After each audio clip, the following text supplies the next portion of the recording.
Muito bem, meus amados, Pastor Joimar com vocês, trazendo aquelas aulas de teologia a respeito das virtudes de Deus. Nós paramos na onipotência. Hoje nós falaremos a respeito da onipotência do Filho de Deus, uma vez que nós estamos fazendo aulas processuais com primeiro, segundo, terceiro, quarto e quinto capítulos, tá bom? Aqui pelo YouTube. Lembrando de você que não é inscrito, por favor, se inscreva.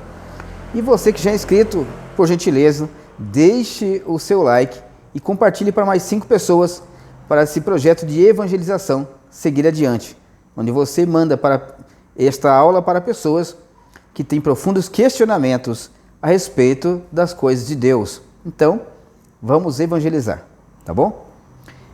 A onipotência do Filho de Deus. Então, quem é o Filho? É Jesus. Ele é o Verbo encarnado. O Filho, sempre no Novo Testamento, usa a palavra huios, que é o Filho, tá? Na língua grega. Existem duas palavras, huios e teknon. Nós vamos ver a diferença daqui um pouquinho. Então, ele é unigênito de Deus. A palavra é monogenes. Vamos guardar esses termos. Então, uma breve explicação dos termos apresentados é de extrema importância para prosseguir com a nossa aula. O Verbo divino, quando você vai ler o Evangelho de João, fala que no princípio era o Verbo. Refere-se ao fato de que Cristo é a palavra encarnada de Deus. Ele é a expressão exata do seu ser. Lá no grego, no Novo Testamento, a palavra é alcunha do ser dele, isto é, do ser de Deus. Ele é aquele que revela Deus e a sua vontade para nós. Agora, o termo huios é um termo que aponta para o estado de maturidade ou maioridade do filho. Não apenas um filho em estado de obediência, mas alguém que tem o governo e o domínio das coisas do seu pai.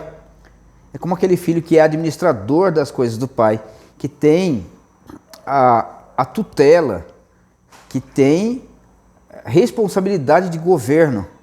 Então ele governa as coisas do seu pai, isto é, Deus triuno, a qual ele faz parte. Então, aponta para o estado de maioridade, capacidade de governo. É um filho herdeiro, primogênito, que governa o reinado do pai. A palavra para filho pequeno, lembra que nós falamos no começo, é teknon. É o que João usa lá no Novo Testamento, né? Teknon, filhinhos, filhos menores de idade. O outro termo que nós vimos é a palavra monogenes, isto é, único gerado.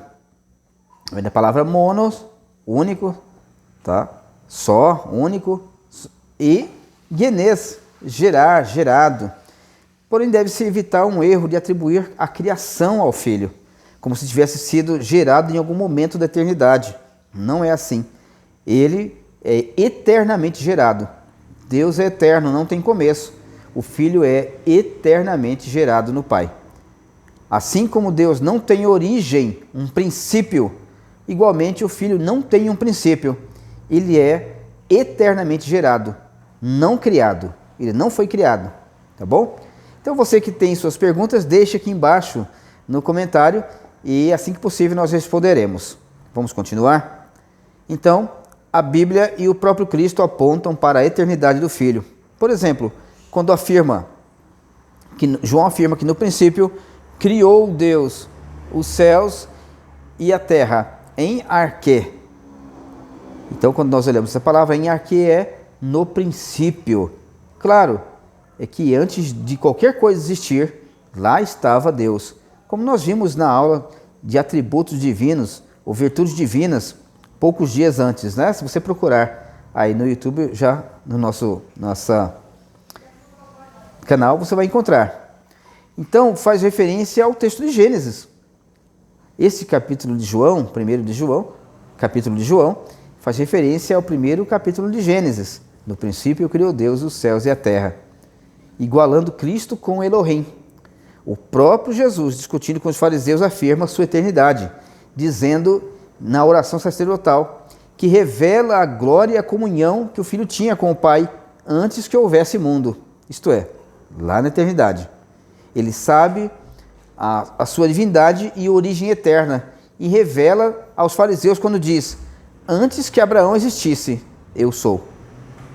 Vamos ver alguns comentários a respeito disso? Então, Charles Hodge afirma que na volição de Cristo, os ventos cessaram e houve grande bonança.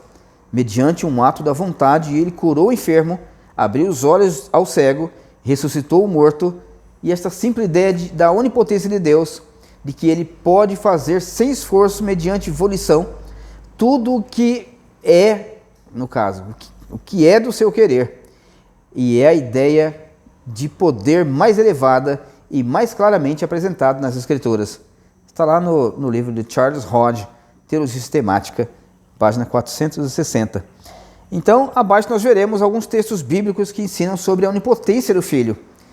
Esta sessão será uma descrição prática dos textos, tá? E, quando conveniente, com um breve comentário, tá bom? Para não ficar muito extenso para nós. Aqueles que querem vão procurar o curso dos módulos de teológicos, tá bom?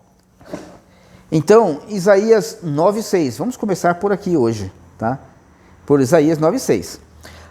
Porque o menino nos nasceu, um filho se nos deu, e o governo está sobre os seus ombros. E o seu nome será Maravilhoso Conselheiro, Deus Forte, Pai da Eternidade, Príncipe da Paz. Então, no texto de Isaías, vemos que as virtudes divinas são atribuídas ao filho da profecia. Ora, entre os atributos descritos nós temos Deus Forte, isto é, Yahvé, ele é onipotente. Deus Forte aqui é onipotência, é o Deus que pode fazer, um Deus que atua e um Deus que pode fazer o que quer. É forte para vencer e aponta para o seu caráter onipotente. Na profecia, o filho que é dado vai ser chamado de Deus Forte. Ele ocupa o atributo da onipotência divina. Jesus afirma que Deus pode fazer o que quer, tá? Isso é claro nos seus ensinos. Mas ele também diz que ele pode fazer igualmente, tá? Tudo que o Pai faz. João 5,19 diz: Então lhes falou Jesus: em verdade, digo que o Filho nada pode fazer de si mesmo, senão somente aquilo que vir o Pai fazer o Pai. Porque tudo que o Pai fizer, o Filho igualmente o faz.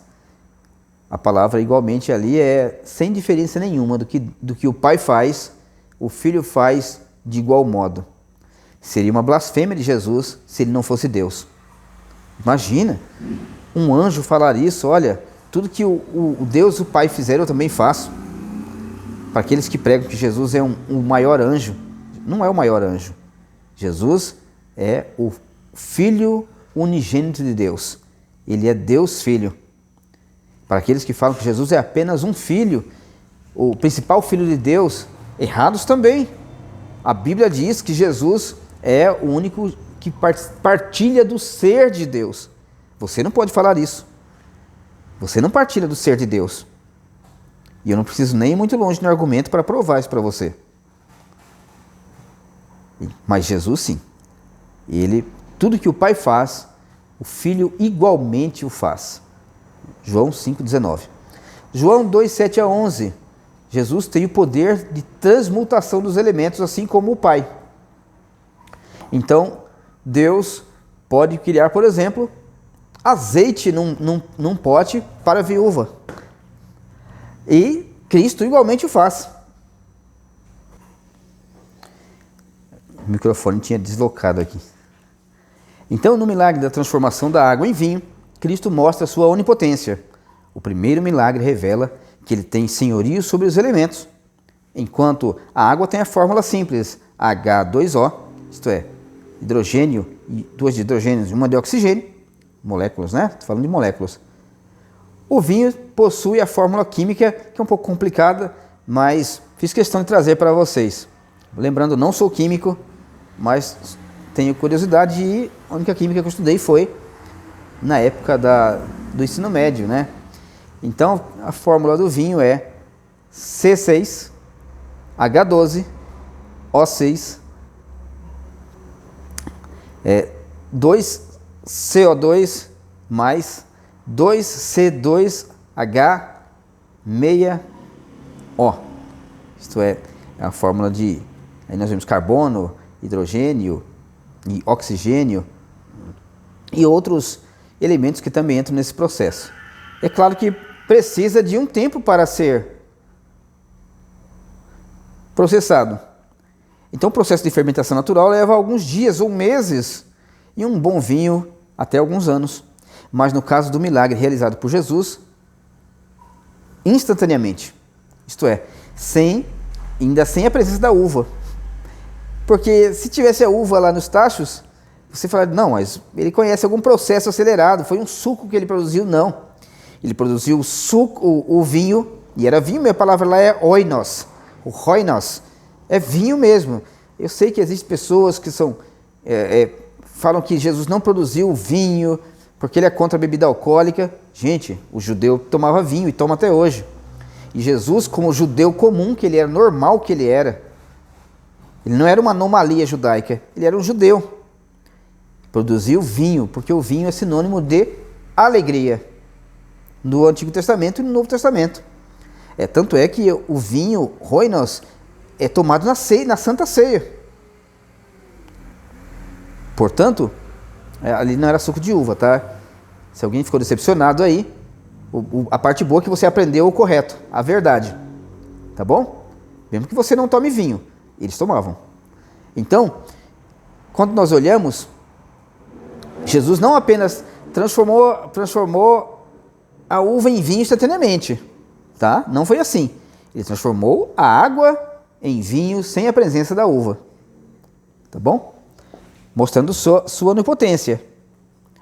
Jesus multiplica pães e peixes. Então, no milagre do vinho, Cristo utilizou o elemento primário, água, como meio de transmutação ou transubstanciação. E no milagre da multiplicação, ele apresenta instantaneamente também a multiplicação a partir de elementos.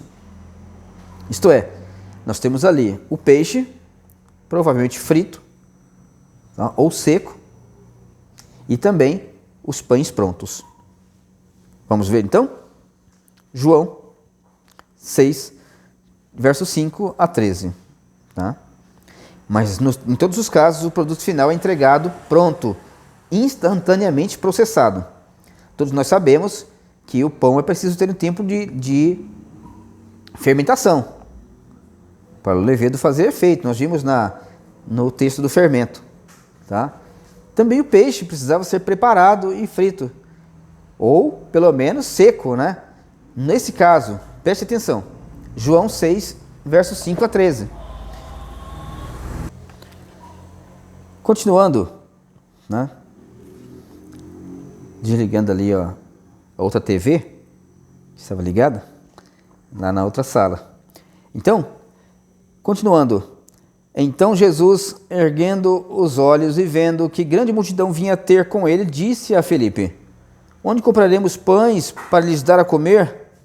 Mas dizia isto para experimentar, porque ele bem sabia o que estava para fazer. Respondeu-lhe Felipe: não lhes bastariam 200 denários de pão, para receber cada um o seu pedaço. Um dos seus discípulos, chamado André, irmão de Simão Pedro, informou Jesus: está aí um rapaz que tem 5 pães de cevadas e 2 peixinhos. Mas o que é isto para tanta gente? Em algumas versões, o que é isto para tão grande multidão? Disse Jesus: fazei o povo assentar-se, pois. Então, havia naquele lugar muita relva. Assentaram-se, pois, os homens em número de quase 5.000, sem contar as mulheres e crianças, tá? Então Jesus tomou os pães e, tendo dado graças, distribuiu entre eles também igualmente os peixes, quanto queriam.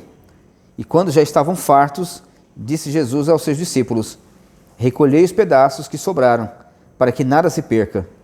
Assim, pois, o fizeram, e encheram 12 cestos de pedaços dos 5 pães de cevada que sobraram e os peixes. Em outras palavras, perceberam que dos pães de cevada, e não eram pães de trigo não, eram pães de cevada, que era um produto mais barato, consumido pelos pobres. Jesus multiplicou e fez com que todos comessem com abundância. com fartura, e ainda sobraram 12 cestos cheios. Isso mostra que ele tem o poder apresentado lá em Êxodo, de multiplicação. Vemos o que aconteceu com o maná. O maná descia como relva sobre o orvalho, comida vinda do céu. Aqui, a comida foi mediante um produto já existente, mas ainda assim foi comida do céu, porque só existiam 5 pães e alguns peixes, e foram distribuídos entre mais de 5.000 homens, sem contar as mulheres e crianças que não entravam no censo. Então vejam, como Cristo também é onipotente. Paulo ensina que Jesus detém o poder de conduzir por sua onipotência o curso dos acontecimentos. Cristo voltará para libertar definitivamente seu povo deste mundo opressor, com mão onipotente, tal qual Yahvé, quando libertou os hebreus da escravidão do Egito. Filipenses também mostra que Cristo, utilizando todas as coisas e eventos, tem o poder de comandar o curso da história como uma charrete, como uma biga que é governada pelo seu poder. Na aula que vem nós continuamos. Não saia daí. Já pule para a aula que vem para acompanhar. Muito obrigado, Deus te abençoe.